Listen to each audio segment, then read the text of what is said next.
Happy Tuesday out there, Team 42. It's your skipper here, Darius Dale, to present our macro minute for Tuesday, December 6th, 2022. Starting with our economic release spotlight. So we got yesterday's ISM, November ISM services PMI data did exactly what we thought it would do when we were talking with you on Friday, which, accelerated pretty markedly.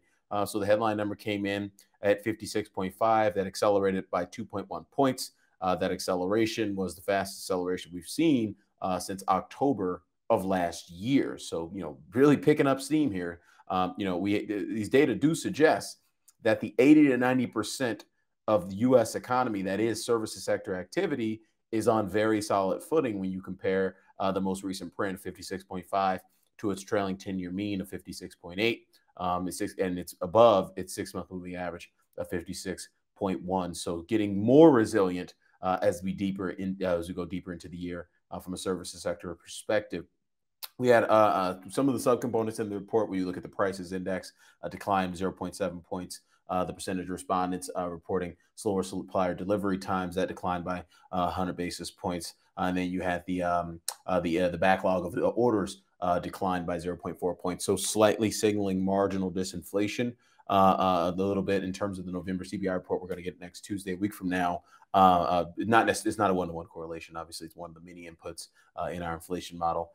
Go check out our research for that in terms of our inflation agent-based nowcast for the U.S. economy. I believe there are 27 features in that model. So this is just one collection of those features. But anyway, the one thing I would call out is that, just in terms of the resiliency of the economy, again, services represent 80 to 90% of GDP in any given quarter.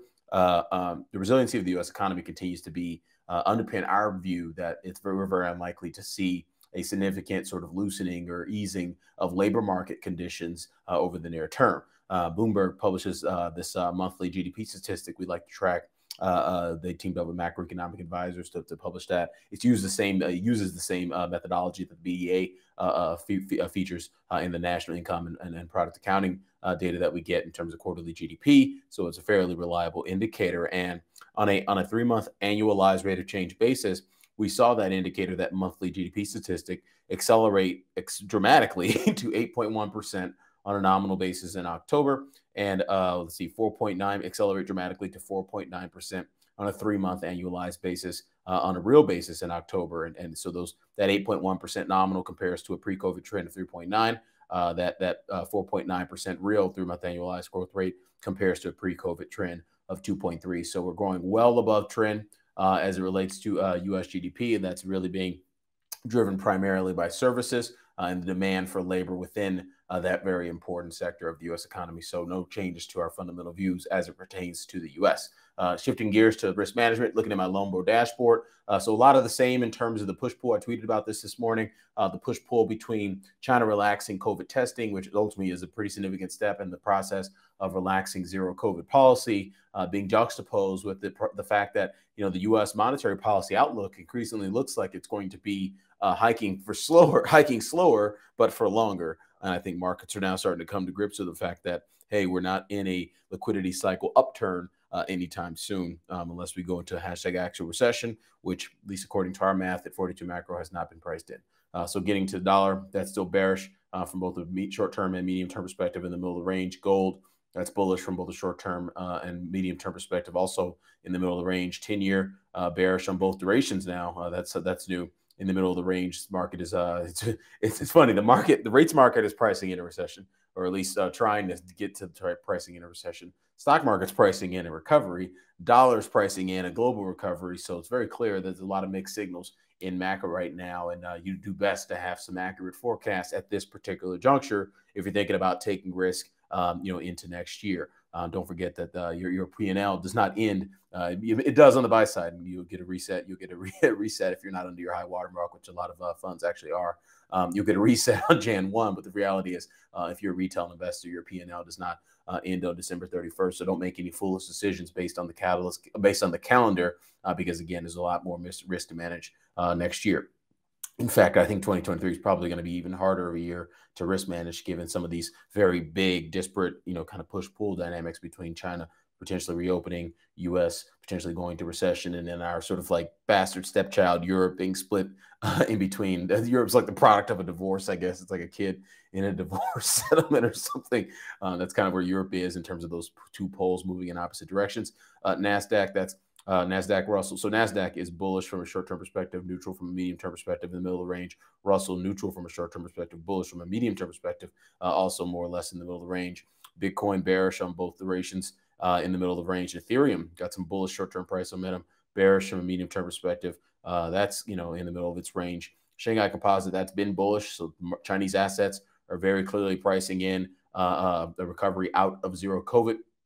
I would not fight that. They're very clear that, based on the relaxation of testing in public places in all these major cities, Shanghai, Guangzhou, Shenzhen, Hangzhou, all these different major cities, millions and millions of people. It's very clear that China's moving away from the most draconian aspects of zero COVID. Now, again, I think it has significant market implications if they hit a button and all COVID curves are relaxed and they're back to some, reasonably high level of Chinese economic activity, or if they sort of keep hitting, keep dialing a lever more and more towards pro-growth initiatives that, kind of has a more gradual relaxation of China coming out of zero COVID. So, because one has a much more sharper impact on commodity prices and Chinese commodity demand than the other. So it's probably, if we're being honest with ourselves, the levered strategy is actually more bullish from an asset market perspective because it keeps an underlying bid, underlying Goldilocks bid to the global economy versus one that's more like reflation and a big resurgence in crude oil prices, et cetera.